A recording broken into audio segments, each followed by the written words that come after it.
Eu recebi a incumbência de ministrar hoje a respeito da disciplina espiritual chamada, né, a que eu escolhi, né, a que eu escolhi foi simplicidade.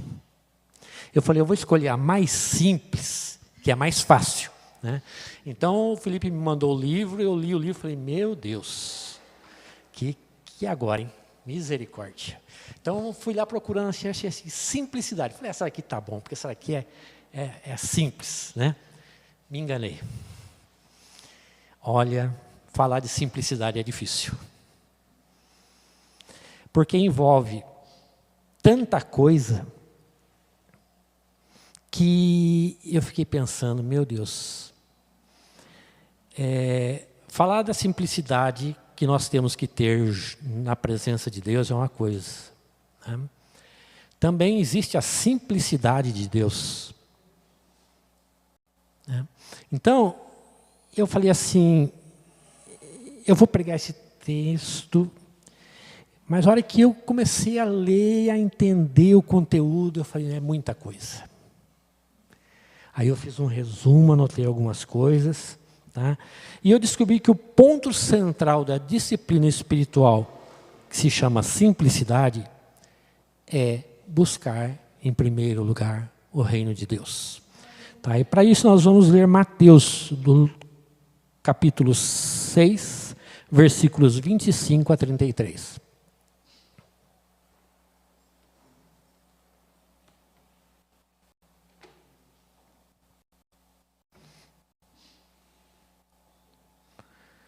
Jesus ensina sobre ansiedade. Começou bem, né? Quem aqui já teve algum dia ansiedade?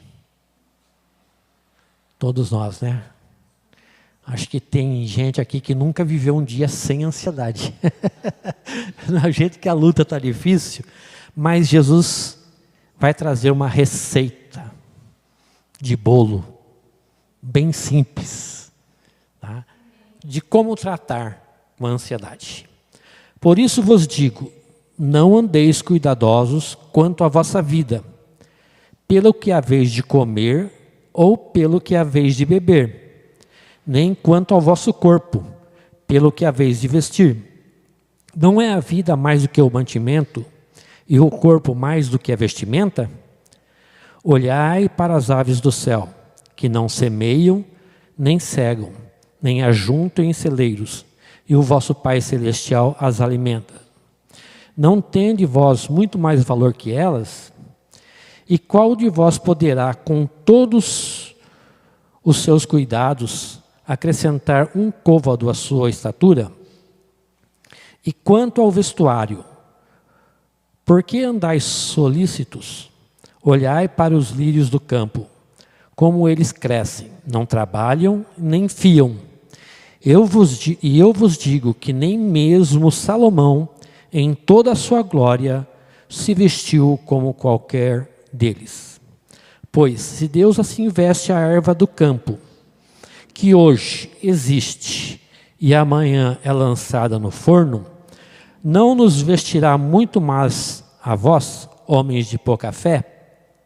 Não andeis, pois, inquietos, dizendo: que comeremos, ou que beberemos, ou com o que nos vestiremos? Porque todas essas coisas os gentios procuram. De certo, o vosso Pai Celestial sabe bem do que necessitais, de todas essas coisas. Mas buscai primeiro o reino de Deus e a sua justiça, e todas essas coisas vos serão acrescentadas. Glória a Deus. Eu olhando aqui de cima, né, eu vejo ali as princesinhas dormindo, né, a Sofia ali descansando como um anjo, né, e a gente pensa assim, né, como é bom ter essa idade. Nós não nos preocupamos com a conta de luz, com a internet que não está paga, com a conta do mercado, com o médico, com doenças. Elas simplesmente descansam sabendo que a mãe, na hora que ela sentir fome, vai se virar para arrumar comida e para dar comida. Tá? Da mesma forma, elas não se preocupam com o banho. E o que Deus está falando aqui é basicamente a mesma coisa.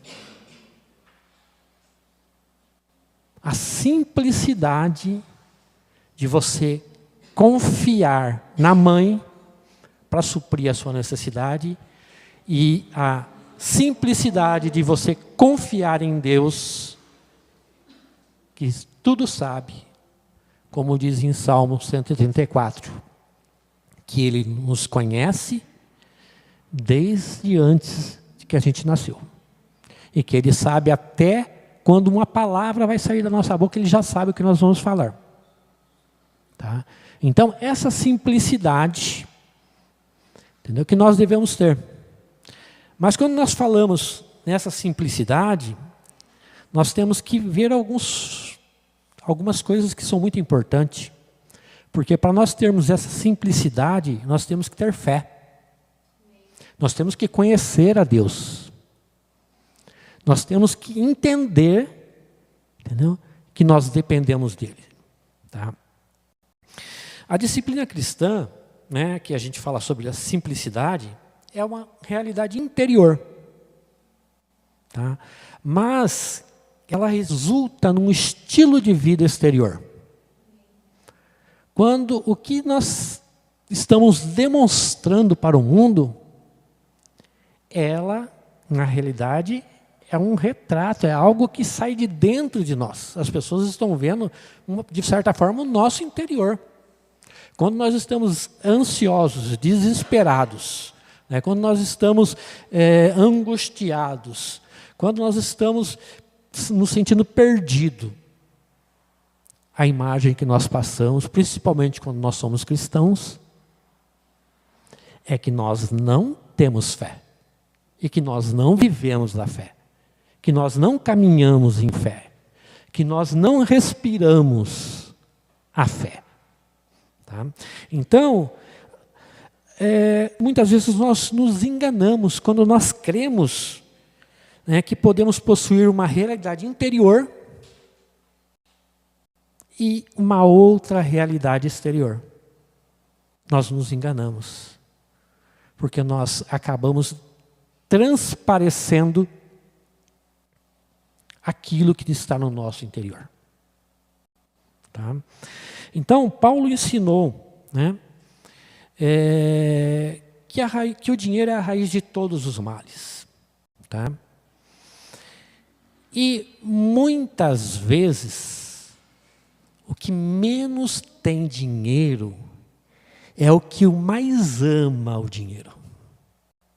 Porque a gente fala em simplicidade, a gente pensa, né, eu vou vestir qualquer roupa, né, eu vou me portar de uma forma bem simples, eu tenho uma casinha simples, eu moro num lugar bem assim, simplório.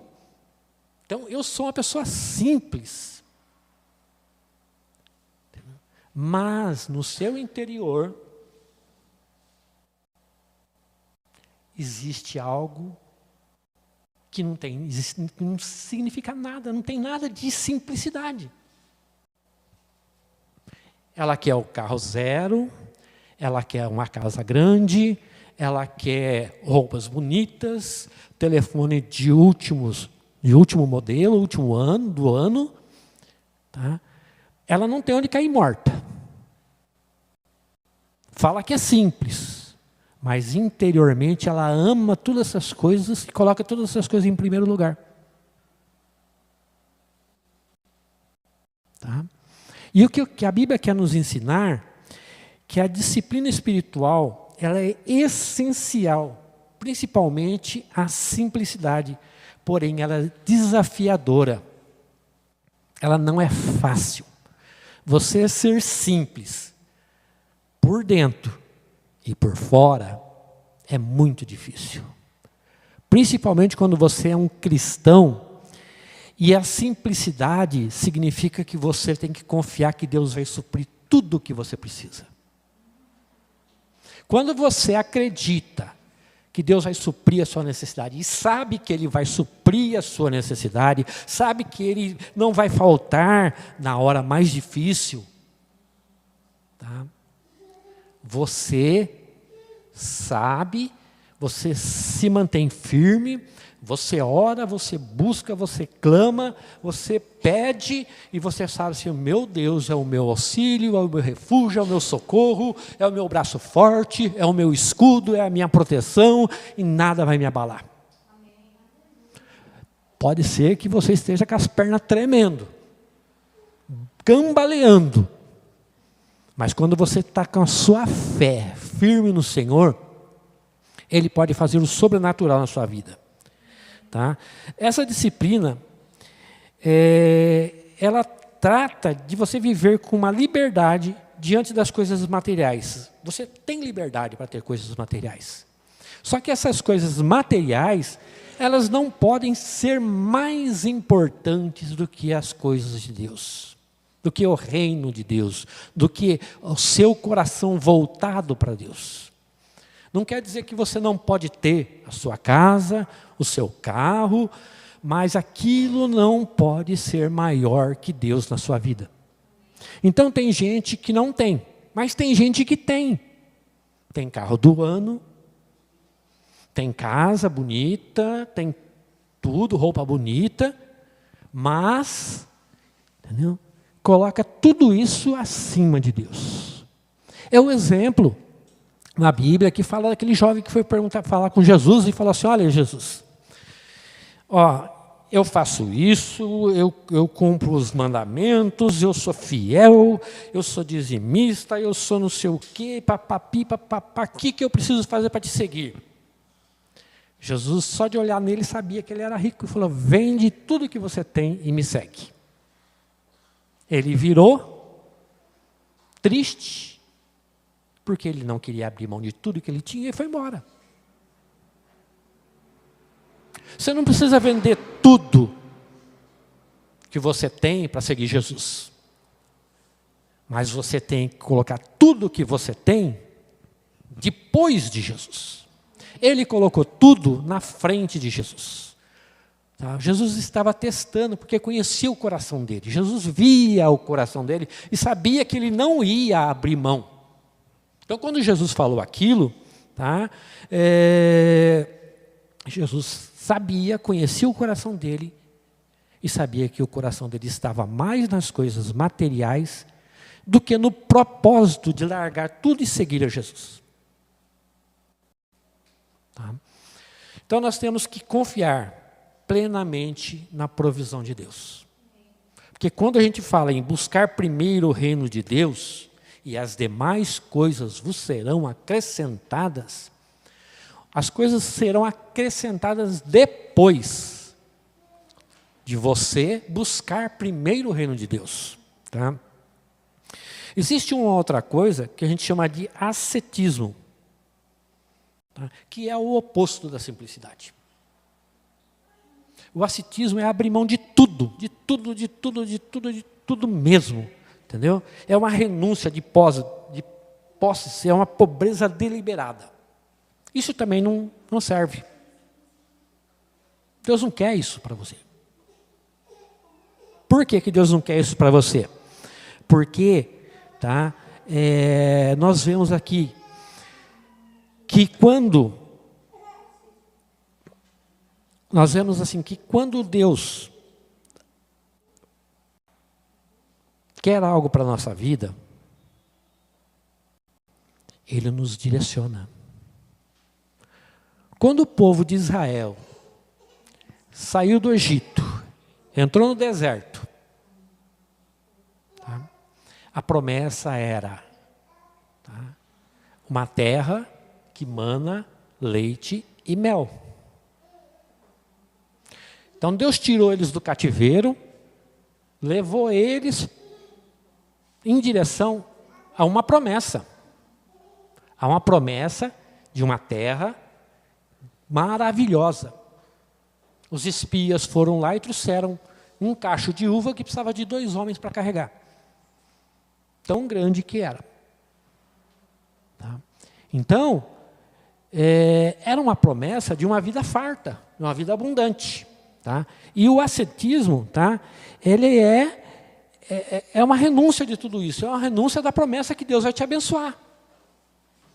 Por que você não pode ser abençoado se Deus falou que vai te dar uma terra que mana leite e mel? Vai dizer que vai suprir a sua necessidade. E no final da pregação, eu vou falar a respeito do maná. Mas lá no finalzinho eu vou falar a respeito do maná, que vai se complementar com essa parte aqui. Então, a simplicidade não é a rejeição de bens materiais. Eu não vou ser simples e abrir mão dos bens materiais. Tá? Mas é um modo equilibrado de viver, onde, tá, as posses são vistas como dádivas de Deus. Tudo é dádiva de Deus. O teu emprego, o teu carro, a tua moto, a tua saúde, os teus filhos, a tua casa, tudo é dádiva de Deus. Tudo veio porque Deus quer te dar coisas boas. Agora, quando nós colocamos tudo isso, e colocamos o nosso coração, e a nossa prioridade é ter posses, a nossa prioridade é viver no luxo, a nossa prioridade é estar sempre, entendeu, mostrando para o mundo o que nós temos. Aí dá ruim. Porque aí está evidenciado através do que sai de dentro do nosso coração, o que está dentro do nosso coração, que não é o reino de Deus, que não é a vontade de Deus. Quando nós agimos assim, muitas vezes nós estamos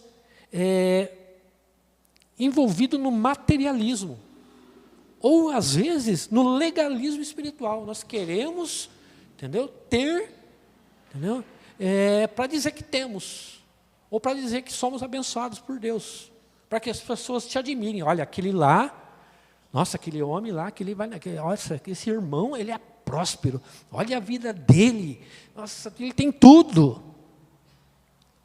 Será que ele tem paz? Será que ele tem alegria? Será que ele tem um bom casamento? Será que ele tem um bom relacionamento com os filhos? Tem coisas que o dinheiro, as posses não compram. Tá? Então, a disciplina, simplicidade, ela busca uma realidade interior. Tá? Buscar primeiro o reino de Deus é o fundamento da simplicidade. A simplicidade liberta da ansiedade e da escravidão do status. Tem gente que é escravo do status. Vive para mostrar para os outros, para o vizinho, para a vizinha, para o amigo, para o tio, que ele está bem de vida. Que ele é o cara. Vive dessa maneira. E Deus, segundo plano. Tá? Então a liberdade nos tira dessa escravidão, nos liberta dessa escravidão. Ela envolve pureza no coração, desejar uma coisa só. Assim, o resumo da simplicidade é você ter um só desejo no seu coração. Um só. O resto, como diz no versículo que eu li, as outras coisas serão acrescentadas. Deus vai dar com alegria. Deus vai trazer para você a hora que você menos espera. Quando você vê aquilo aparece na sua vida e fala assim, nossa, o que é isso? O que Deus está fazendo na minha vida? Nossa, como é bom servir a Deus. Deus sabia que no meu coração aqui, que eu tinha pensado em trocar de carro, e de repente abre essa porta e aí eu nem fui atrás. E Deus me deu essa possibilidade. Nossa, Deus abençoou na minha empresa. Deus abençoa, eu sou pedreiro, eu trabalho lá na labuta no dia a dia. Mas o meu serviço tem rendido, eu tenho pego serviços bons, eles estão me pagando no dia, não estão me dando calote. Deus tem me abençoado. Coisas simples, que às vezes tiram o nosso sono, traz tristeza no nosso coração. Não se trata de ter pouco, mas de não ser dominado pelo que nós temos. Isso que é importante. Ter pouco, com saúde, com Deus, é muito melhor do que ter muito e não ter Deus na sua vida. Tá? 3 atitudes interior. Receber tudo como dom de Deus. Nossa, tudo que vem na minha vida, obrigado, Senhor. Às vezes até a luta, a dificuldade. Porque Deus está fazendo você crescer, está trabalhando na sua vida, está te moldando, está te edificando. Sabe, às vezes você vê a luta como algo ruim. E é algo que Deus quer, e Deus está fazendo, está deixando acontecer na tua vida, para que você cresça na fé, para que você seja edificado. Confiar que Deus cuida do que temos.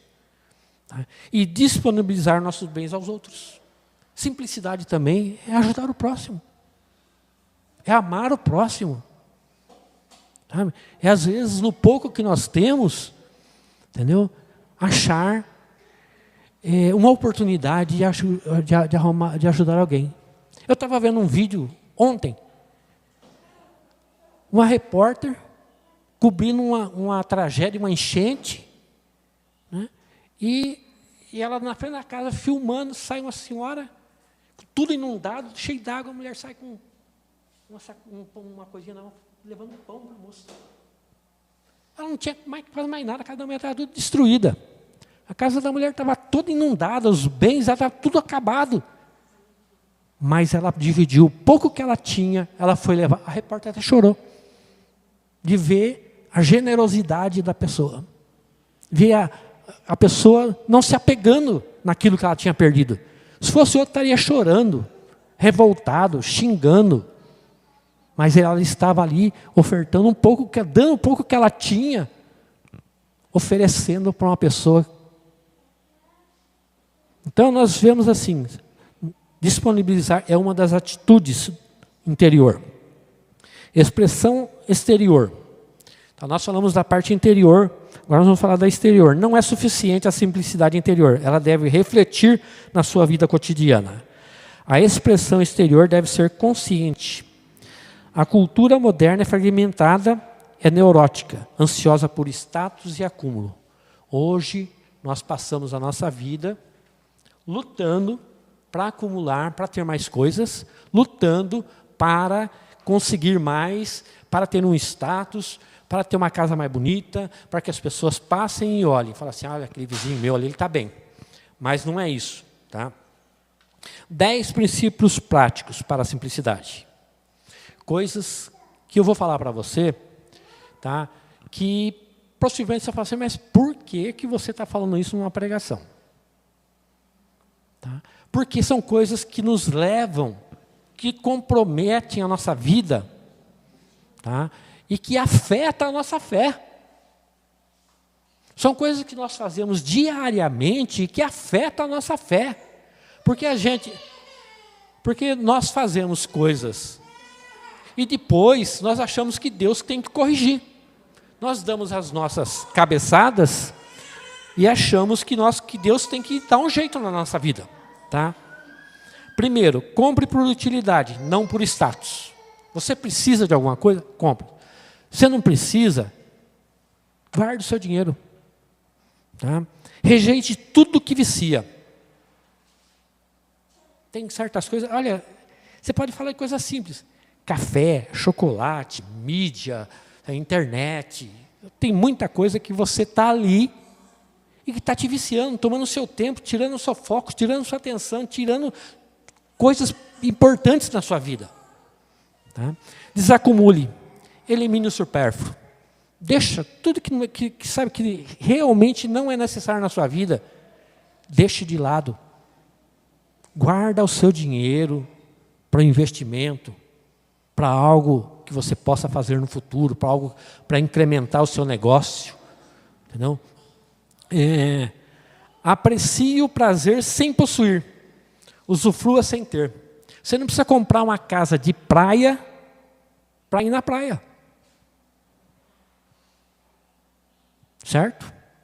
Você pode curtir a praia lá nas suas férias, Mas você não precisa pegar o seu sonho, pegar todo o seu capital que você está guardando e comprar uma casa na praia só para dizer que você tem uma casa de praia. Tá? Desconfie de propaganda. Toda propaganda que você vê no seu celular, na sua televisão, é tudo para fazer você comprar algo que às vezes você nem precisa. É focada para mexer com você.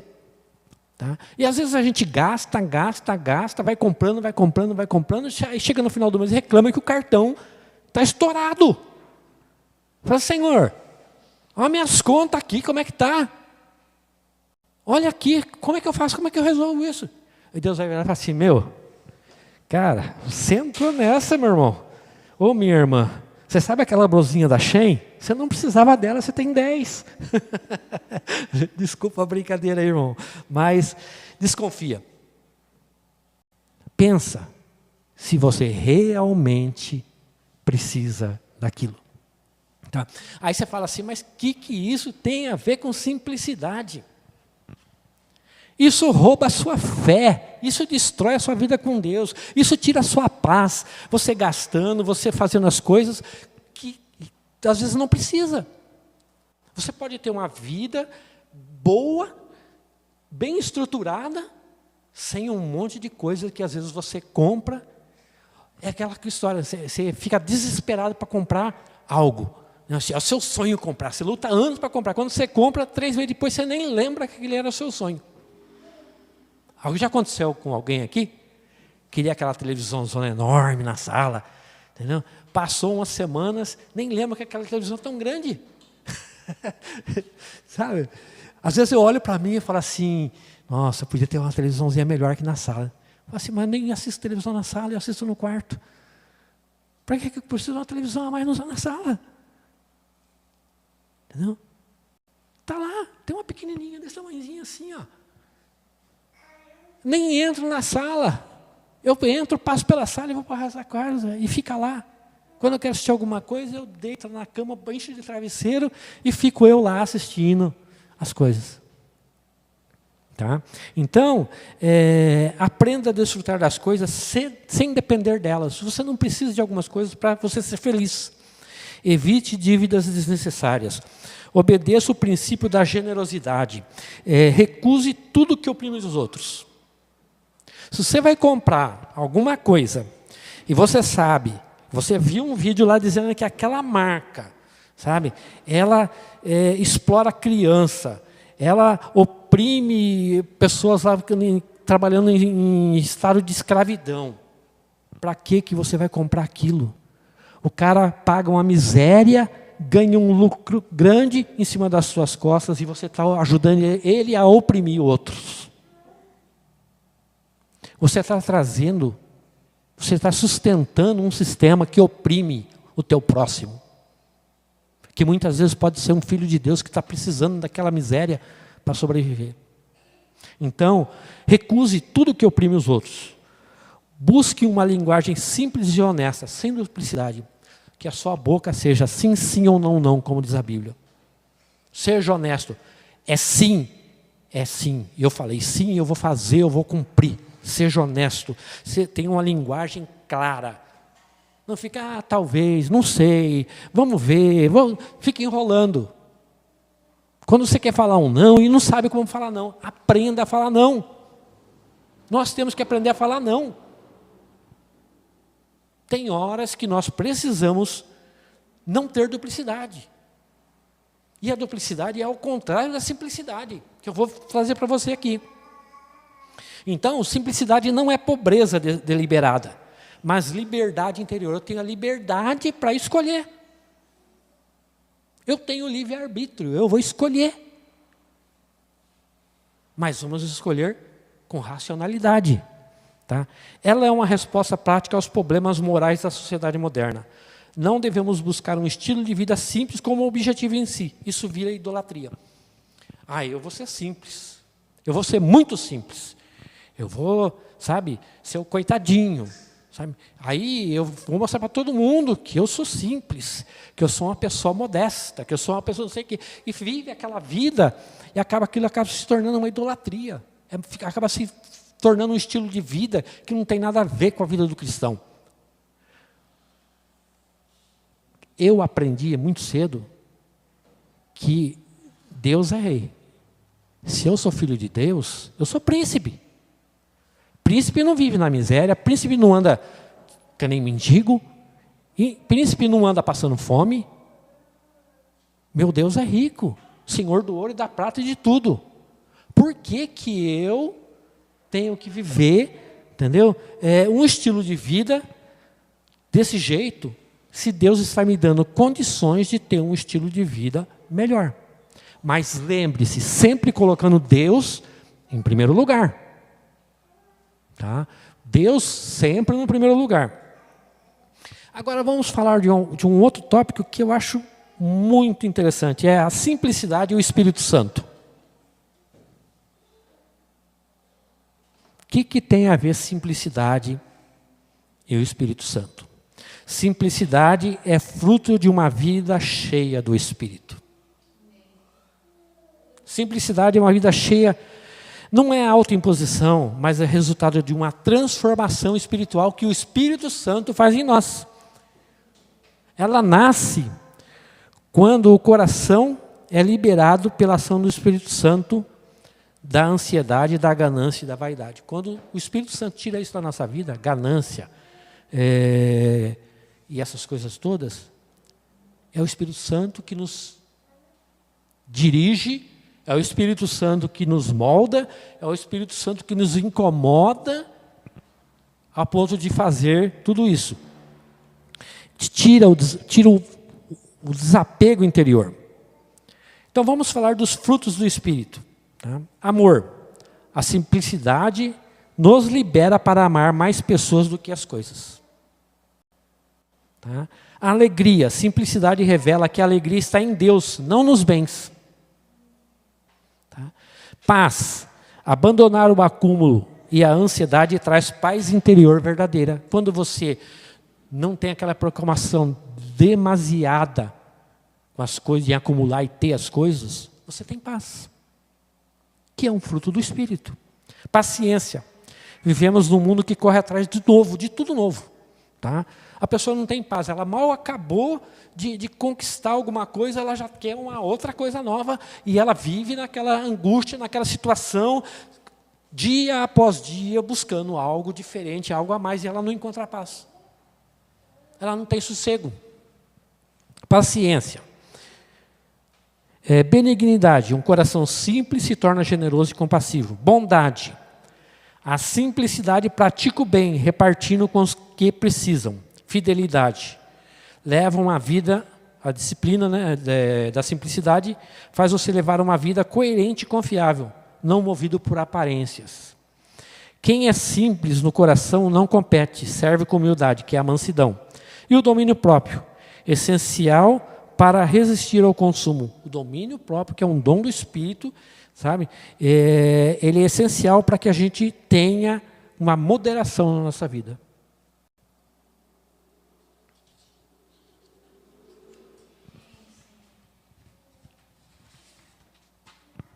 Eu estou só começando, viu, pessoal? Tem muita coisa aqui ainda, viu?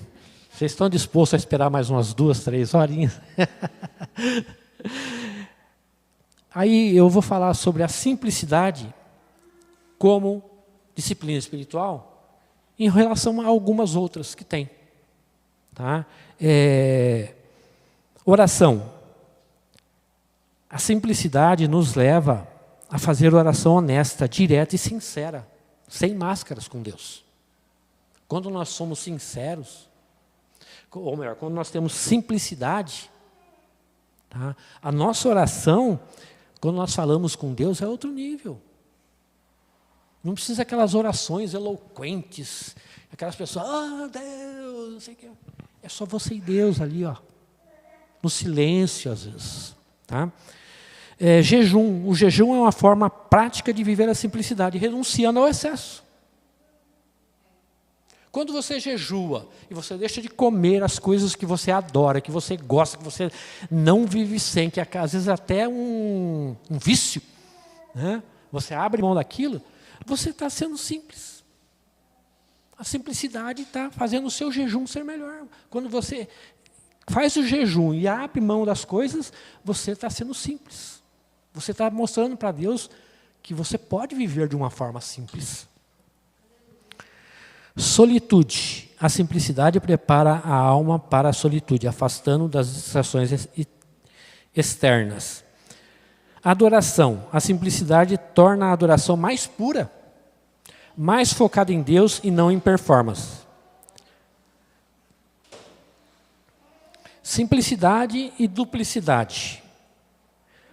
A simplicidade é o desejo de uma coisa só. Nem ganancioso, nem avarento. Não tem nada a ver com abundância ou falta de posses. A pureza de coração é querer uma coisa só, o reino de Deus. Tá?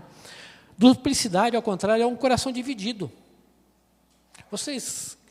Alguém aqui já viu, antigamente tinha nas casas uns quadros que mostrava assim, o caminho largo e o caminho estreito. Alguém já viu?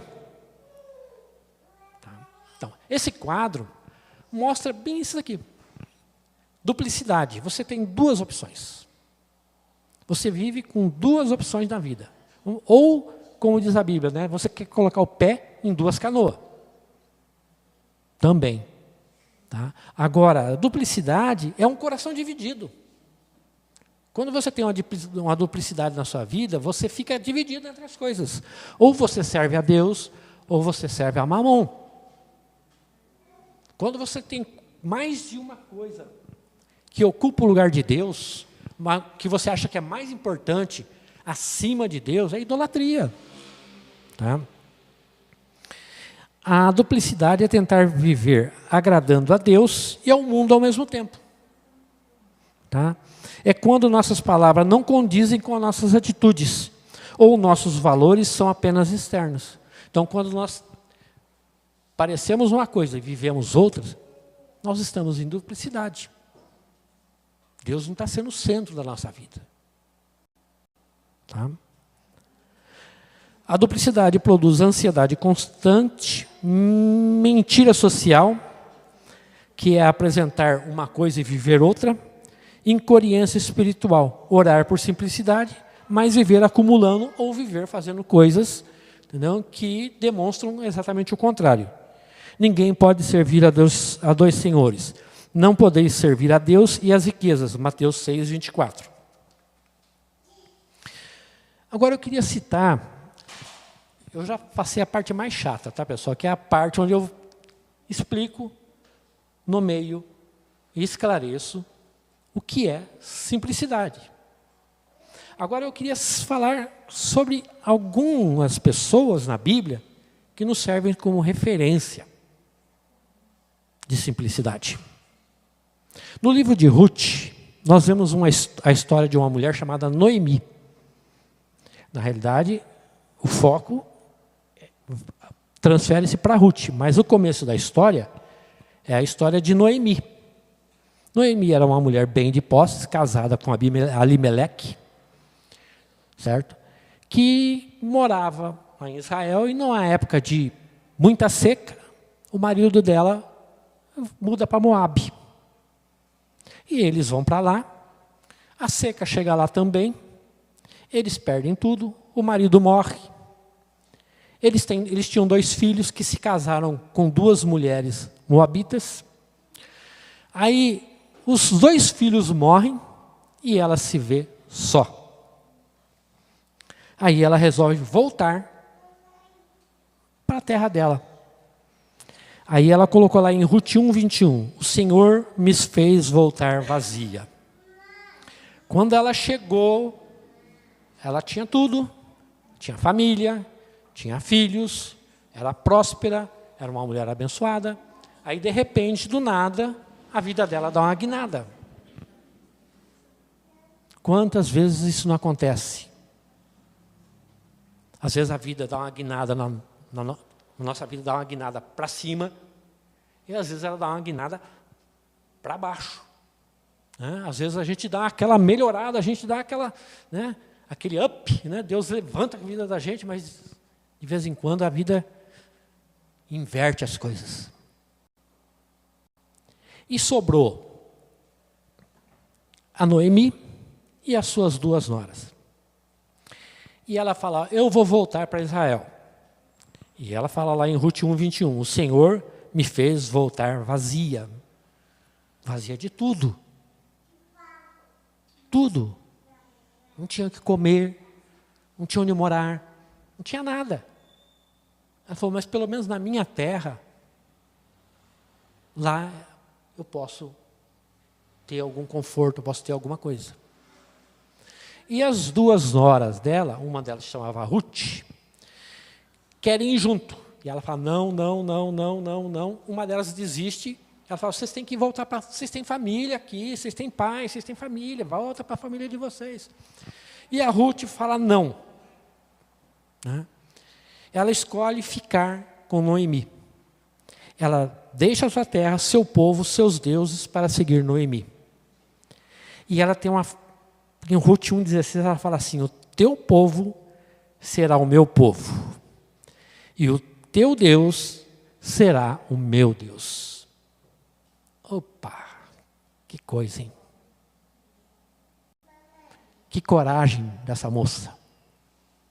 Ir para um lugar que ninguém conhecia ela, que ela não conhecia nada de usos, de costumes, nada. Ela foi na confiança da sogra. Falei, eu vou contigo. Se você morrer lá, eu morro junto. Vamos que vamos. E ela foi. Tá? Ela chega lá, tem toda uma história, né? A Noemi orienta ela, e a Ruth, bem humilde, vai aprendendo com a sogra vai orientando, vai dizendo o que ela tinha que fazer, e ela acaba se casando com Boaz. Boaz era irmão do marido da Noemi, de Alimeleque, e ele era rico. Tá? E ela, seguindo as orientações da sogra, ela se casa com ele. Eles têm um filho. Tá?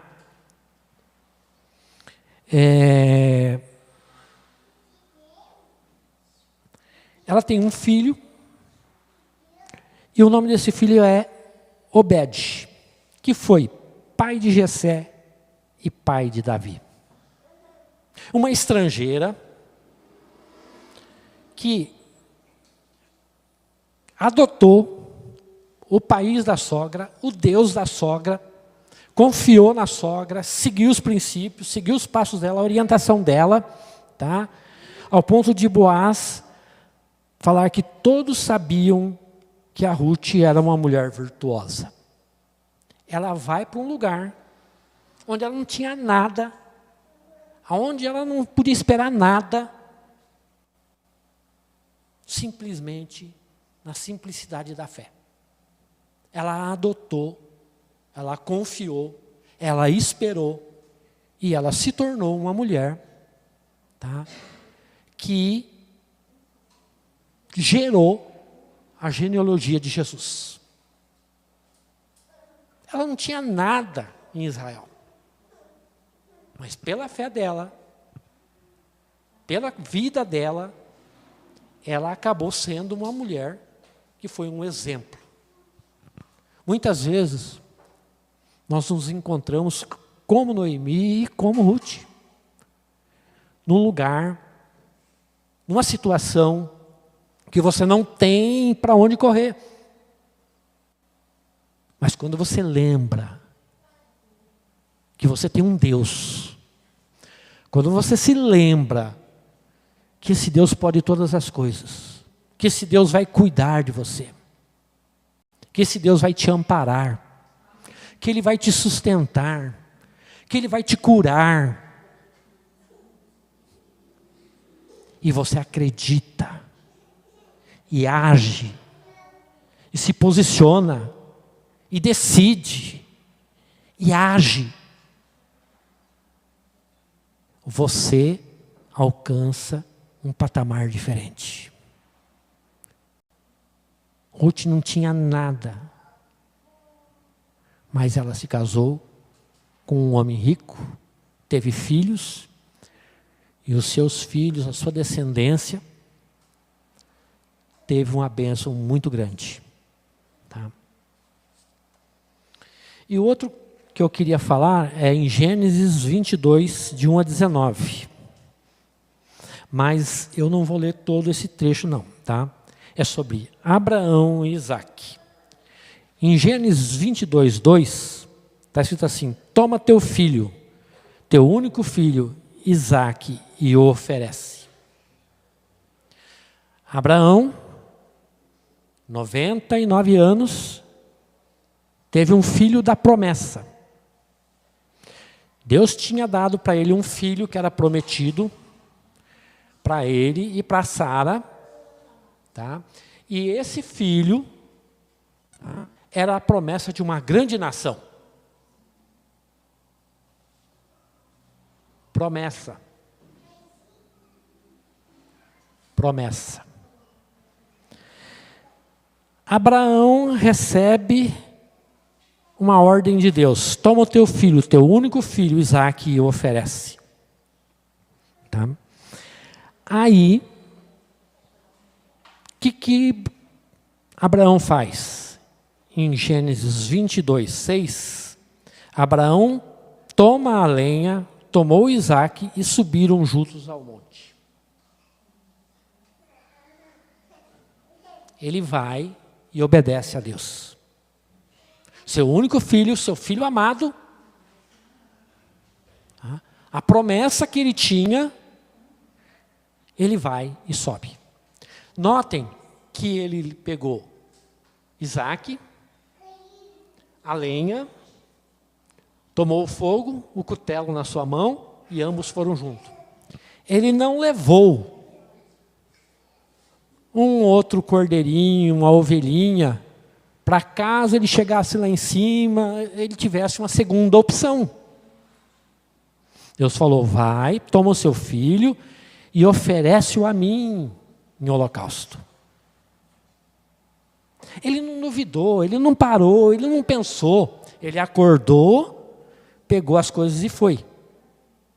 Então, no versículo 22, 3 diz assim: levantou-se, pois, Abraão de madrugada. Então levantou-se Abraão pela manhã de madrugada e albardoou o seu jumento e tomou consigo 2 de seus moços e Isaque seu filho. E fendeu a lenha para o holocausto e levantou-se e foi ao lugar que Deus lhe dissera.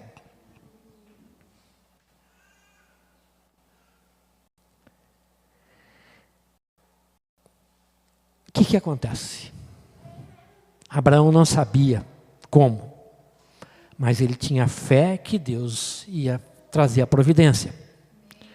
Essa fé tranquila, mesmo diante da tensão, é um sinal de um coração unificado, desapegado, simples. Tá? Abraão age sem negociar, sem teatralidade. Ele não explica, não dramatiza, não, simplesmente obedece. Quantas vezes nós estamos na mesma situação? Nós pedimos, nós queremos, né, algo de Deus, tá? Mas Deus quer tirar alguma coisa da nossa vida. E nós? Eu não estou falando do seu filho. Às vezes, Deus quer tirar da sua vida, sabe, um tempo que você gasta com coisas desnecessárias que você poderia estar gastando com Deus, em oração, em adoração. Às vezes Deus quer tirar de você o orgulho.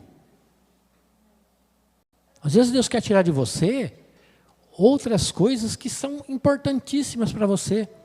Entendeu? E Deus só quer te provar. Tá? E chamou aquele lugar, o Senhor proverá, Gênesis 22, 14.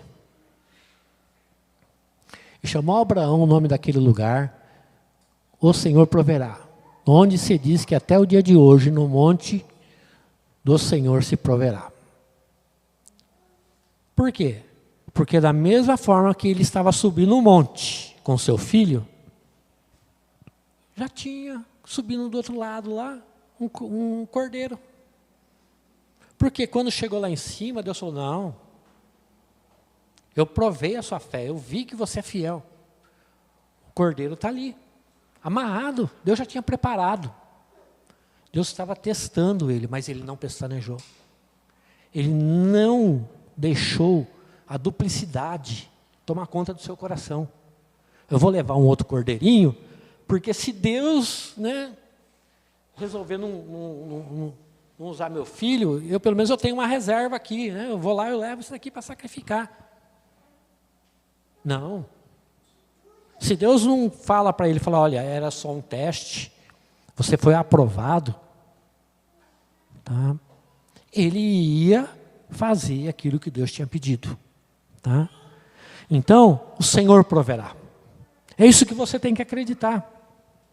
Se você confiar, colocar as coisas do reino em primeiro lugar, lá diz que Deus, né, que as outras coisas vos serão acrescentadas. Aqui eu estou dizendo, Deus proverá. Qual a sua necessidade? Qual a sua preocupação?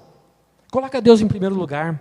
Ora, jejua, busca, adora ao Senhor, serve ao Senhor, se dedica ao Senhor e Deus vai prover. Deus proverá. E para terminar, eu falei que eu ia falar sobre o maná.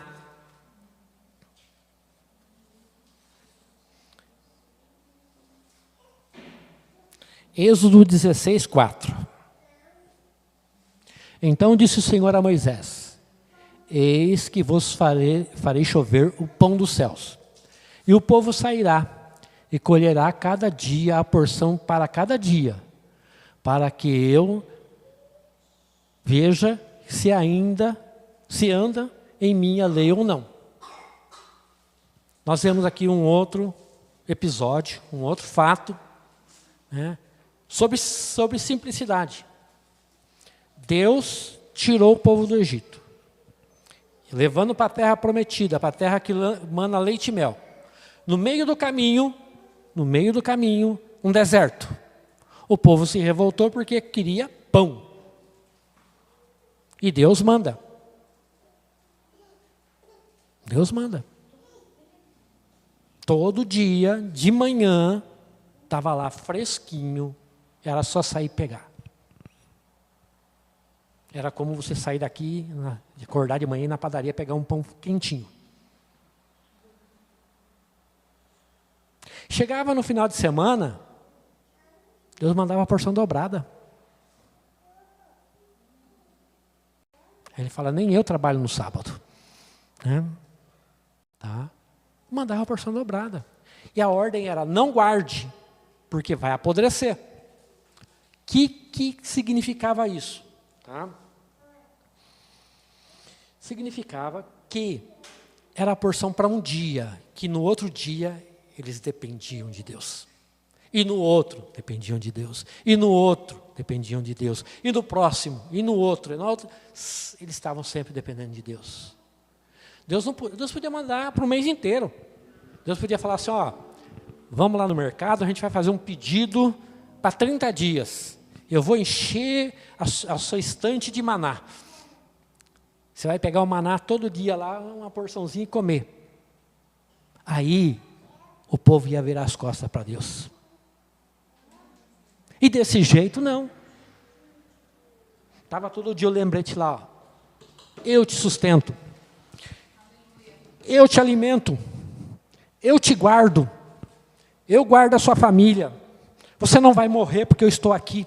Todo dia Deus estava lá dizendo aqui, ó, eu cuido de você. Eu estou na tua vida. Eu sou o teu Senhor. Eu sou o teu Deus. Eu te alimento. Eu cuido, eu zelo, eu protejo. Todo dia, diariamente, a porção para cada dia. A terra que mana leite e mel estava lá maravilhosa esperando. Entendeu? E o tempo que eles ficaram no deserto, Deus mandou a provisão. Isso é aprender a viver pela fé. O que eu vou ter amanhã para comer? Não sei. Mas o meu Deus vai prover. Eu sou aposentado. E vocês sabem que aposentado, né, por mais que a gente ganha, né, sempre o governo dá o jeitinho de diminuir a aposentadoria da gente com o tempo, né? Eu tenho um amigo que vai sempre orar lá em casa, e às vezes eu faço as contas, aí eu falo assim, meu Deus, esse mês, né, tá meio assim, né? Aí eu peguei uma planilha, montei uma planilha lá, e eu ficava todo mês, lançava tudo que eu gastava no cartão. Tudo, lançava tudo lá. Chegava e falei, bicho, misericórdia, como é que eu vou pagar tudo isso? E ficava angustiado, ansioso, como é que eu vou pagar tudo isso? Um dia eu fui lá, deletei a planilha e falei, não quero mais isso aqui não. O pastor ia na minha casa e falava assim, o senhor falou que não vai faltar nada. Para que eu vou querer planilha? Para que eu quero planilha? Se Deus falou que não vai faltar. Aí passa um mês, paga tudo meio apertado, sobra uma continha, fica para o mês que vem. Aí chega no outro mês, vem uma diferencinha lá no salário da patroa, paga. Aí vem não sei o que, o 13º, o governo libera lá 50%, ajeita. E vai ajeitando, vai passando o ano, e um mês aperta, no outro ajeita. No outro aperta, no outro ajeita. Deus vai abençoando, Deus vai trazendo a provisão. Eu acredito que na tua vida não sobra dinheiro. Se eu conheço, né, o padrão de vida do brasileiro, tá? Eu vejo que aqui no nosso meio não tem ninguém nadando na bufunfa. Que não tem ninguém, certo? Com dinheiro sobrando. Tá? Porque quanto mais alto também a nossa renda, maior o nosso custo de vida. Né? A gente acaba tendo um padrão diferenciado. Tá? Mas, quando nós cremos em Deus, quando nós confiamos em Deus, o maná vem. Tá? O maná era um milagre cotidiano, simples, silencioso, mas suficiente. Era a provisão divina que não dependia da força humana, só da obediência. Tá? O maná, quem vive a simplicidade espiritual, descansa na suficiência de Deus. Vou repetir. Quem vive a simplicidade espiritual, descansa na suficiência de Deus. Descansa na provisão de Deus. Tá? Maná é um símbolo poderoso da vida simples do Espírito. Ele nos ensina a viver com o suficiente, a confiar no sustento de Deus, sem duplicidade ou correria, a disciplinar o coração contra a ganância e a viver cada dia com gratidão.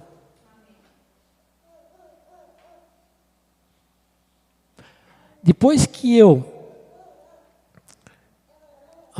maná cai como orvalho, de madrugada, como bênção silenciosa. Isso é simplicidade, suave, diária, fiel e suficiente. Então, quando a Nathalie e o Felipe me falaram para pregar sobre disciplina espiritual, eu escolhi a mais simples. Falei, eu vou escolher a mais simples. Né? Me enganei totalmente. Cheguei à conclusão que simplicidade é muito difícil. Simplicidade espiritual é muito difícil de ter. Depende muito de esforço, depende muito de perseverança, depende muito de fé, depende muito de oração, depende muito de pensar no que você está fazendo, como você está guiando a sua vida, como você está direcionando a sua vida. Então hoje, eu falo para você o seguinte, tá? Entrega a sua vida ao Senhor, confia no Senhor, espera no Senhor, Ele alimenta o passarinho, Ele cuida da erva do campo, Ele vai cuidar de você. Se nós pararmos para pensar, tá? Mais um minutinho só. Se nós pararmos para pensar que um dia para Deus, que um dia de Deus é equivalente a 1000 anos nossos, e o ser humano costuma viver aí 100 anos, nós podemos dizer que a nossa vida passa para Deus assim. Se você dividir 1000 por 100, né?